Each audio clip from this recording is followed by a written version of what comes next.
This is an entirely new technique developed for shoulder. I'm stretching the inferior capsule and gliding the scapula caudally and pulling at the elbow in this position cephalically. So we can try various positions of changing the hand positions, and in this position it will tighten further and we can get hold of the inferior angle of the scapula, pull it. Maintain the glide, prevent the upward rotation of the scapula through this thumb and pull it. This stretches the inferior aspect of the capsule of shoulder. You glide caudally and prevent the outward rotation of the scapula through this thumb. And then we can try a different hand position too. Rotate it this way, this loosens up and it becomes easier and the barrier will be filled much beyond. And we can try this hand position too, and the movement becomes very much easier.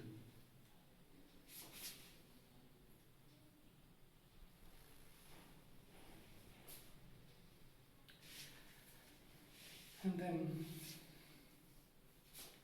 we can give it distraction.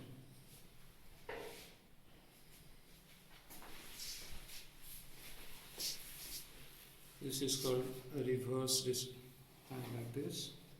We can give a reverse distraction like this.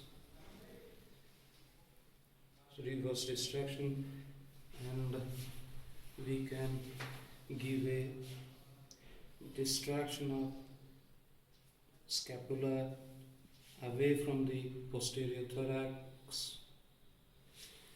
We can rotate, maintaining a mild amount of distraction. We can rotate the scapula inwardly and outwardly.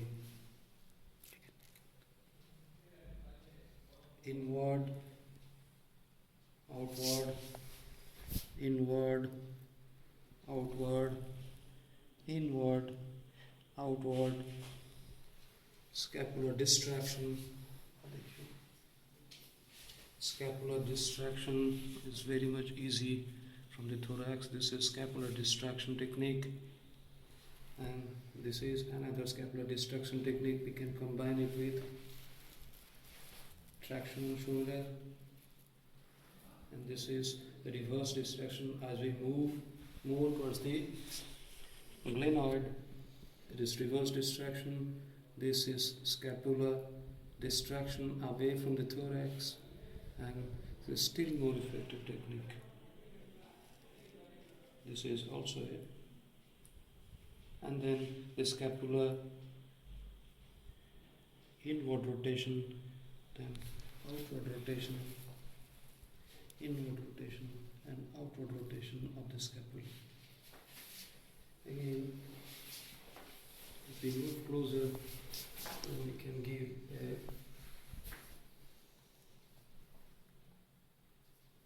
cephalic glide. We can hold the rotation being occurring at the inferior angle, that is the outward rotation, and still we can stretch the posterior capsule, stretch the inferior capsule, stretch the posterior capsule, stretch the inferior capsule, stretch. I am using elbow as my fulcrum, and then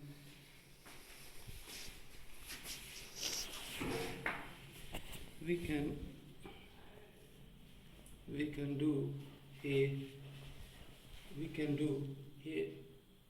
a side movement to the glenohumeral joint. and we can oscillate the scapula holding the superior and inferior glenoid.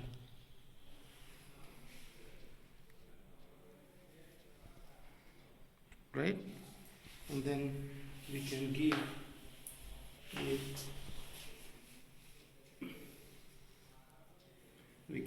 a EP and stretch the posterior capsule, and we can oscillate. Finished? And then we can apply a posterior to inferior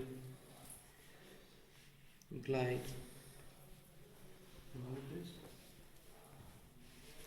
We can apply a posterior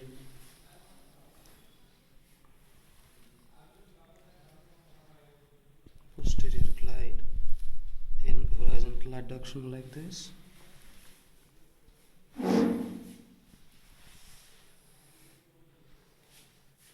We can compress the shoulder joint. We can compress and oscillate too. We can rotate and compress. We can rotate and compress, rotate and compress and oscillate, rotate internally and then oscillate.